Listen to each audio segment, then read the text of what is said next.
नमस्कार, अभी हमारे साथ हैं विकास जी। अभी इनसे हम जानेंगे पदयात्रा में क्यों जुड़े हैं और कितने महीने से जुड़े हैं। तो विकास जी, आप एक बार अपना परिचय दे दीजिए। मेरा नाम विकास कुमार है। मैं पहले मैकेनिकल इंजीनियर था। मैंने पंजाब से मैकेनिकल इंजीनियरिंग करी थी और मैं 1 साल जॉब किया हूँ। मैं नासिक में पहले जॉब कर रहा था। तो जब मैं नासिक में जॉब कर रहा था और अच्छा खासा ग्रोथ था, मतलब अभी नया नया इंजीनियरिंग कर करके जब बंदा नौकरी के लिए जाता है तो उसको लगता है कि थोड़ा ऐश मौज करें, ये वो करें। मेरा भी शुरुआत में यही इंटेंशन था, मैंने जॉब किया भी। और जब जॉब मैं कर रहा था तभी अचानक से जब मैं अपने गांव आया, होली के आसपास मैं गांव आया था, तो मैंने ये सुना था कि प्रशांत किशोर जी कोई हैं जो कि पदयात्रा कर रहे हैं और उनका मुहिम ये है कि बिहार में शिक्षा हो और बिहार में रोजगार हो। मैं ये काम करना चाहता था, लेकिन वही बात है कि जब आप अकेले होते हैं तो आपकी ताकत कुछ नहीं होती है, और जब आप एक संगठन में होते हैं तो आपकी ताकत बहुत होती है। तो मेरे दिमाग में ये लगा था कि इस ये संगठन में हमको जुड़ना चाहिए। बट मुझे उस समय होली के आसपास, मतलब पिछले साल होली के आसपास, मैं इतना कॉन्फिडेंट नहीं था कि मैं अपने जॉब को छोड़ कर करके प्रशांत किशोर जी के साथ चलूंगा। अच्छा, एक चीज़ मुझे बताइए, प्रशांत जी के साथ मतलब क्यों जुड़ना चाहते हैं? आखिर प्रशांत जी में ऐसा क्या आपको दिख गया जो प्रशांत जी के साथ आप जुड़ना चाह रहे थे? देखिए, सबसे पहली बात तो जो प्रशांत जी के बातों में मुझे दिखा कि अगर मैं नासिक में, अगर मैं महाराष्ट्र में नौकरी करते रहूं और अगले 5 साल में मुझे कोई भी कंपनी का जीएम बना दिया जाए, बहुत सीनियर मैनेजर बना दिया जाए, फिर भी मेरे पास सिचुएशन वही रहेगा कि हमारे घर में बूढ़ी माँ, बूढ़े पिताजी, अकेले में उनको यहाँ रहना होगा। वो हमारे साथ नहीं रह सकते हैं। हम जिस समाज से में पले बढ़े, हम जिस समाज में पैदा हुए, उसके लिए हमारा योगदान ना के बराबर होगा। हम उसको बहुत ज़्यादा कुछ नहीं, बहुत ज़्यादा कर सकते हैं तो 10 लोगों को वहाँ से पलायन करवा कर महाराष्ट्र में जा कर के बेरोजगार उसको बोरा ढोलवाएंगे। इससे ज़्यादा तो हम कुछ नहीं कर सकते। हमारे अंदर वो काबिलियत नहीं आ सकती है कि हम यहाँ आकर कर करके इंडस्ट्री लगा दें या यहाँ आकर कर करके इंडस्ट्रियल रेवोल्यूशन ला दें।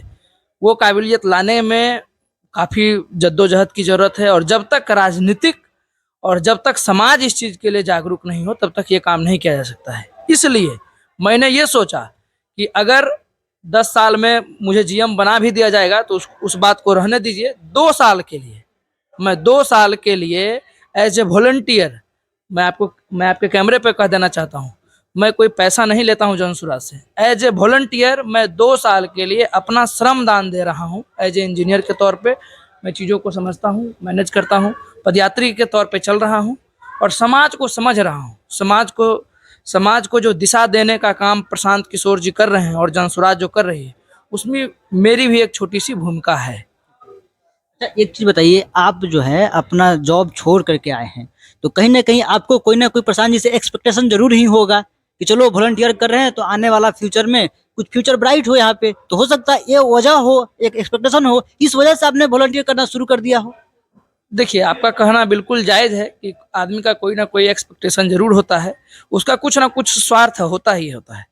तो मेरा यही स्वार्थ है कि अगर बिहार बड़ा बन रहा है, अगर बिहार अच्छा हो रहा है, बिहार में अगर रोजगार हो रहा है, बिहार में अगर बढ़िया शिक्षा व्यवस्था हो रहा है, तो आने वाली पीढ़ी, जो हमारी आने वाली पीढ़ी होगी, उसको महाराष्ट्र नहीं जाना होगा, उसको छठ की छुट्टी के लिए गिड़गिड़ाना नहीं पड़ेगा किसी के पास, उसको शिक्षा के लिए उत्तराखंड नैनीताल का पहाड़ नहीं घूमना होगा। वो बिहार में अपने गांव में अपने पंचायत में रह कर करके बढ़िया शिक्षा पा सकता है, बढ़िया रोजगार ले सकता है। देखिए, तो मेरी भी एक्सपेक्टेशन यही वो है। चीज़ें सही है, लेकिन हम अभी मतलब कि प्रैक्टिकल बातें कर रहे हैं कि मान लीजिए वो तो ठीक है, वो नहीं जाना पड़ेगा, जब व्यवस्था बदलेगी तो होगी। लेकिन अभी आप अपना जॉब छोड़ करके यहाँ पे काम कर रहे हैं, तो फिर आपका क्या होगा? इसे देखिए, हमने जॉब छोड़ा है, एक एमएनसी में हम काम कर रहे थे। जॉब छोड़ने का मतलब यह कतई नहीं है कि हम दोबारा जॉब पे नहीं जाएंगे या दोबारा हम आगे जॉब नहीं करेंगे। मकसद ये है कि बिहार के बदलाव में जब कोई प्रयास हो रहा है तो आप उसमें कितना प्रयास कर रहे हैं, आप उसमें कंधा लगा रहे हैं कि नहीं लगा रहे हैं। और मैं यहाँ कंधा लगाने के लिए तैयार हूँ। और जब ये व्यवस्था बन जाएगी, जब जनसुराज की व्यवस्था बन जाएगी और यहीं रोजगार का व्यवस्था हो जाएगा, तो बिहार में ही रोजगार करेंगे और गर्व से कहेंगे कि बिहार में रोजगार है।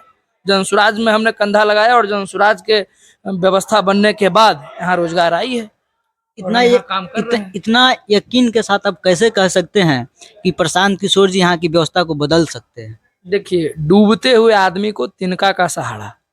अभी तो कोई आदमी ये भी नहीं कह रहा है कि हम आपको यहाँ कंपनी फैक्ट्री लगवा देंगे, और कोई प्रशांत किशोर जी अगर कह रहे हैं तो ठीक है, एक आदमी वो भी तो है ना बिहार में भाई कहने के लिए, और वो ये नहीं कह रहे हैं कि हम कर देंगे, वो ये कह रहे हैं कि पूरे बिहार हम पैदल यात्रा करेंगे, और पैदल यात्रा कर कर कर कर कर सही लोग सही सोच के साथ एक सामूहिक प्रयास करेंगे, तब ये व्यवस्था बन सकती है।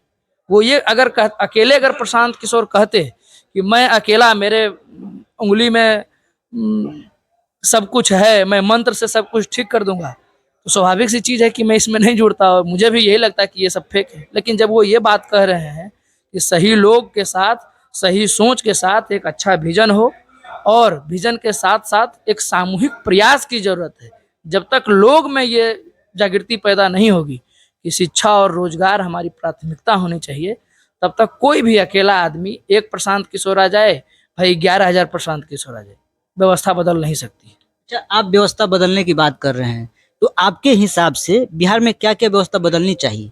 सबसे पहले अभी कुछ दिन पहले, 1 साल के आसपास, एक मैंने मतलब ऐसे ही मीम वायरल होते हुए देखा था। उसमें एक बिहार के ही मजदूर थे, कहीं बाहर काम कर रहे थे, उनसे सेम सवाल पूछ रहा था कोई पत्रकार, तो उन्होंने यही बताया कि आप हमको शिक्षा दे दीजिए, आप हमको शिक्षा दे दीजिए, 5 किलो अनाज ले लीजिए, रोजगार का भी व्यवस्था हम कर लेंगे, लेकिन आप हमको शिक्षा दे दीजिए ग्राउंड स्तर पे। जब मास लेवल पे आपके बच्चे शिक्षित हो जाएंगे तो उनकी बिजनेस की भी समझ हो जाएगी, उनको इंडस्ट्री कैसे चल रही है उसकी भी समझ हो जाएगी, कैसे बाहर से फंड आएंगे, कैसे टूरिज्म यहाँ ग्रोथ होगा, वो सारा का सारा नीति आ जाएगा। लेकिन मेन जो कड़ी है कि आपके जब नए पौध बेरोजगार हो रहे हैं, आपके जब नए पौध अनपढ़ हो जा रहे हैं, उनको स्किल नहीं है, उनके अंदर सिर्फ सर्टिफिकेट दे कर कर कर करके उनको प्रमाण दे दिया जा रहा है कि आप शिक्षित हो गए हैं, तो जब तक मेन ग्रास रूट पे शिक्षा व्यवस्था नहीं आएगा, तब तक व्यवस्था बदलना बहुत मुश्किल है। और शिक्षा व्यवस्था बदलने में थोड़ा समय लगेगा, लेकिन ये एक ऐसा दवाई है, आप कह सकते हैं कि एक ऐसा अचूक मंत्र है जिसको काम करने में समय तो लगेगा, लेकिन जब एक बार आपकी पीढ़ी पढ़ लिख लेगी तो वो आने वाले दिनों में बहुत अच्छी काम करेगी, और बिहार में विकास होगा, इसमें कहीं कोई दो मत नहीं। तो दोस्तों, आप देख रहे थे द नीतीश नंदन, और हमारे साथ थे विकास जी। और दोस्तों, अगर आप भी चाहते हैं जन स्वराज की पदयात्रा ज्वाइन करना, तो आप ज्वाइन कर सकते हैं।